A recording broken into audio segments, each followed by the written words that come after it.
At Denver Health Medical Center, one of Colorado's oldest and largest hospitals, 36 COVID-19 patients are currently receiving treatment.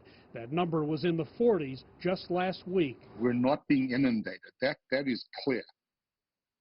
Whether this is a temporary lull is unclear. Dr. Ivor Douglas directs the Medical Critical Care Program at Denver Health, where roughly 24 COVID-19 patients are currently in intensive care. Many of them are on life support, and many of them who are on life support are gravely ill and managed actually lying on their stomachs in the prone position. Helps get oxygen into their systems, he says, and also easier on the lungs.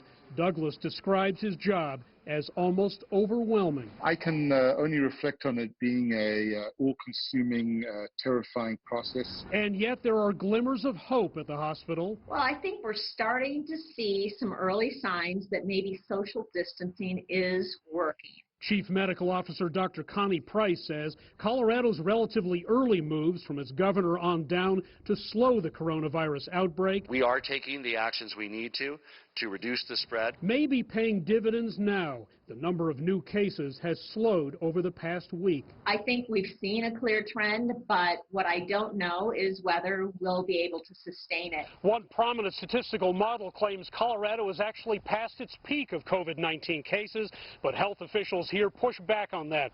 Hundreds of new cases were reported on Tuesday.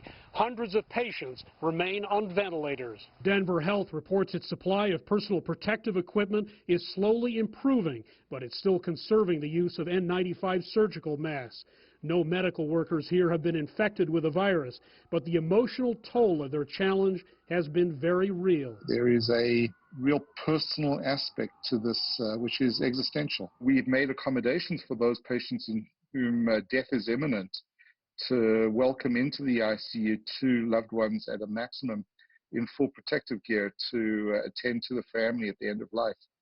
That's just horrible. We are really in a different time, in a different way of doing medicine right now. And I think that is just emotionally and intellectually exhausting. While there's encouragement that central China's outbreak may have been contained, it is a huge relief. Doctors here say surges of new cases are entirely possible, especially if social distancing is relaxed. We really want to stay vigilant with these measures. We're not out of the woods. The fight continues. This is personal, this is invasive, and it's invisible. Even away from the current virus hotspots in the world, it's clear there's a low. Hendrik, Sybrandy, CGTN.